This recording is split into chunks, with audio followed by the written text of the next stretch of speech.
Mr. Speaker, despite the many positions of the Government of Canada, this motion is not about a ceasefire. This motion is about rewarding Hamas for their massacre.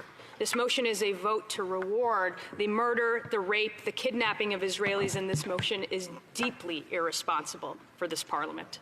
And it's hard to explain and express the complex feelings of shock and fear and anger felt by thousands across the country who are being subjected to this motion today.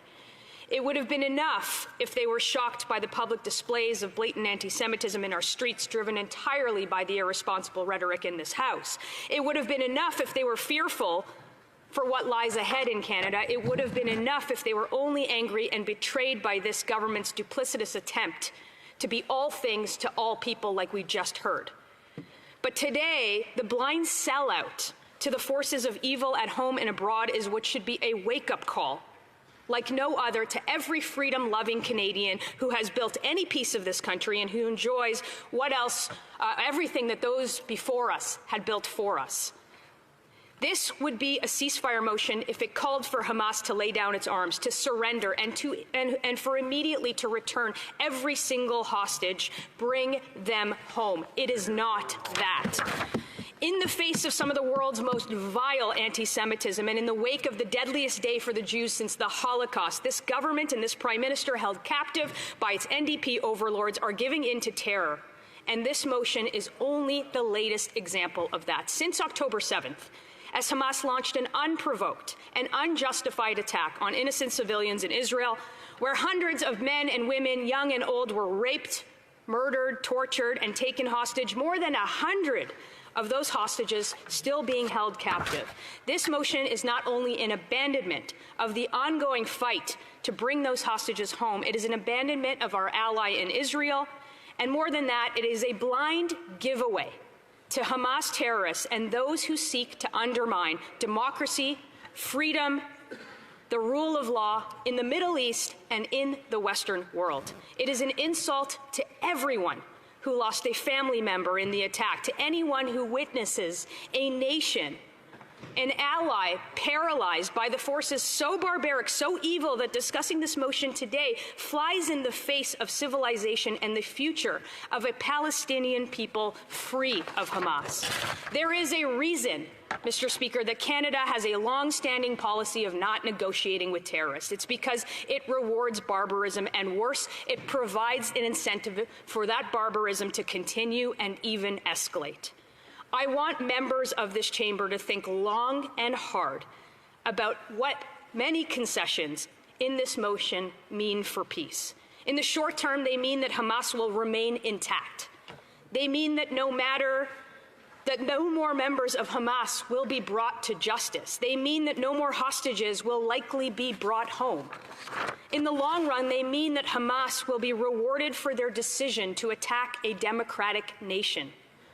It means that our lost decade of foreign policy in this country will be culminated by a recognition of a state ruled by terror, instead of what was a long-established consensus of Canadian foreign policy by Liberal governments before this one, that states that it should be a negotiated solution among parties.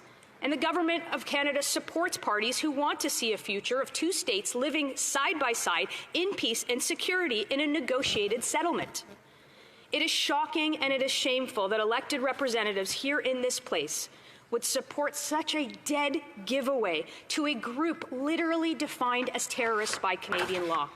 Imagine a future for the Palestinian people free of Hamas. We don't have to imagine it. We see it in the success of peaceful Gulf states whose raison d'etre is not the annihilation of the other or a perverse nihilism of their own people.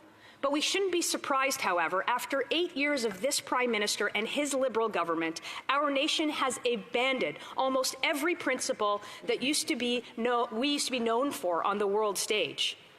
It is this government that called the Taliban our brothers and sisters, that frolicked with African dictators to try and buy a seat on the UN Security Council, that fails the basic task of listing the IRGC as the terrorists and banning them from this country, who are known backers of these atrocities and who intimidate our own citizens as sport, and now taking the side of a literal terrorist organization best known for killing babies in ovens and starving their own citizens in Gaza for more than a generation.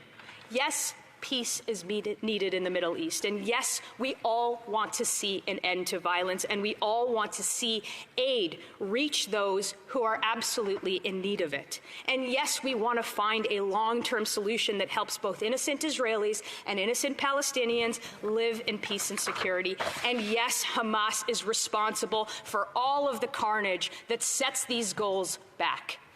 But there is a way to do it without sacrificing our principles, I should say, and there's a way to do it that is not a dead giveaway to a murderous, barbaric, inhumane terrorist group. This motion is not that way. It advances the same kind of foreign policy that sees our foreign minister and the member of parliament from York Centre caressing the hand of a dictator in the 19th year of his 4-year term, a terrorist who denies the Holocaust, who denies October 7th, and who set up the Martyrs Fund that rewards families of terrorists who killed Jews, including, in some cases, family members in that member's riding.